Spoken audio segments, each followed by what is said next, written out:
24th Amendment, which abolished the poll tax, allowed for more people to be able to vote.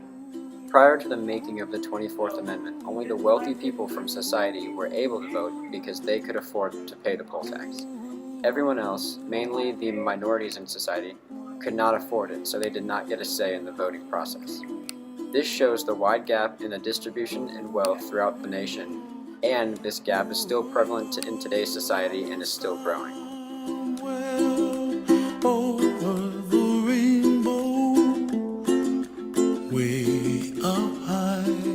On January 1st, 1870, poll taxing began in the U.S. This was a problem especially for African Americans and other minorities who had recently acquired voting rights but did not have the money to pay the poll taxes. 32 years later, on January 1st, 1902, poll taxing became official. 35 years later, on January 1st, 1937, Breedlove v. Suttles occurred.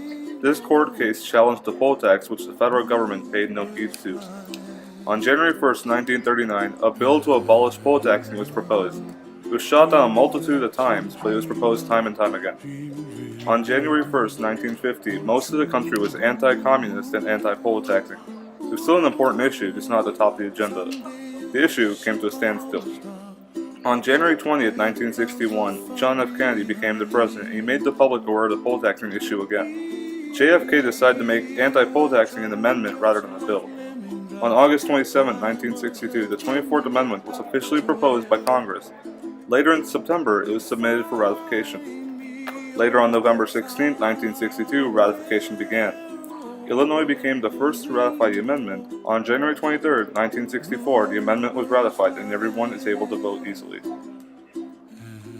As a result of the passing of the 24th Amendment, more African American people were allowed to vote. This is because there were poll taxes and literacy tests that the African Americans had to pay and pass before they could vote. These literacy tests were made to be extremely hard and many people failed them. Also, these taxes varied from between $1 and $2, which was enough to prevent a person from voting at that time. There were riots and protests by the people who were not able to vote and marches that tried to convey the group's messages. The passing of the amendment did not come until early on in 1964, and by passing the 24th Amendment, all of these restrictions on voting were abolished, thus allowing for many people that used to not be able to vote have a say in who represents them in the government.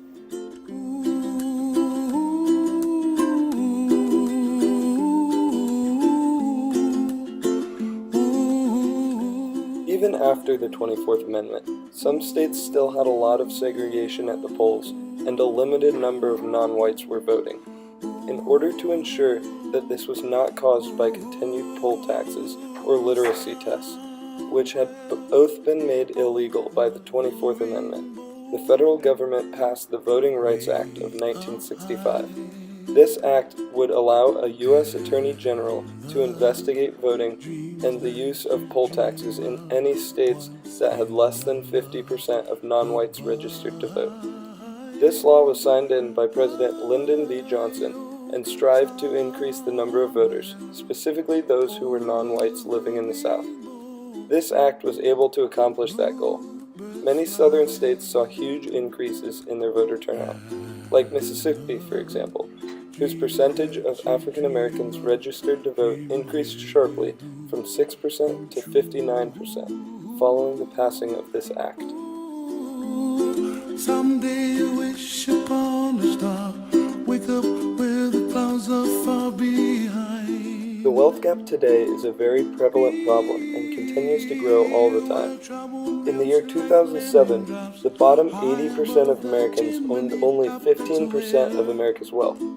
That number is now down to 7%. In 2011, the first quintile was an average of $6,000 in debt. In 2012, the top 1% of the population had 40% of all the wealth, and the top 1% of that 1% had 10% of the wealth. These numbers only continue to go up as the wealth gap is constantly expanding. This is because in today's society, the rich get richer and the poor get poorer. The top 1% owns nearly 50% of stocks, so that wealth continues to grow. However, This gap is nearly impossible to bridge because one must have money in order to make more in today's society. For example, a college degree is required for many high-paying jobs, but one must first be able to afford a college education, which is very expensive.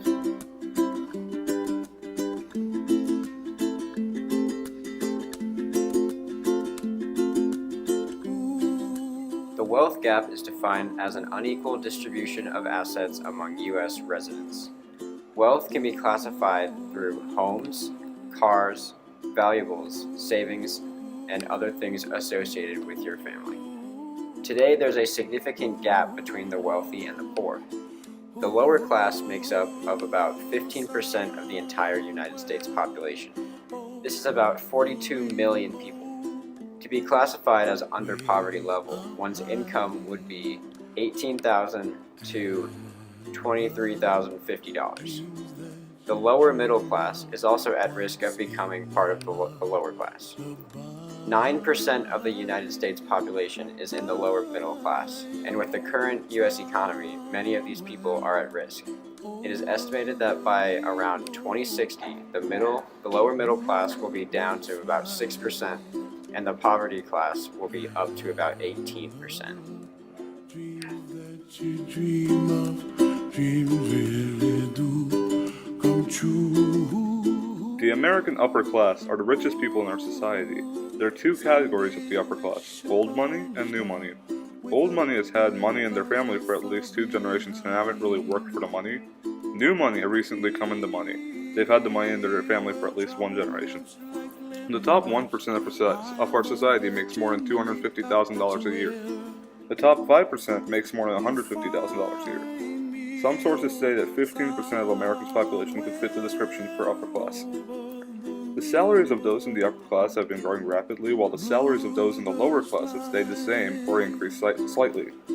From 2010 to 2013, the upper class saw a $44,000 jump in household income, while the middle class stayed at $97,000.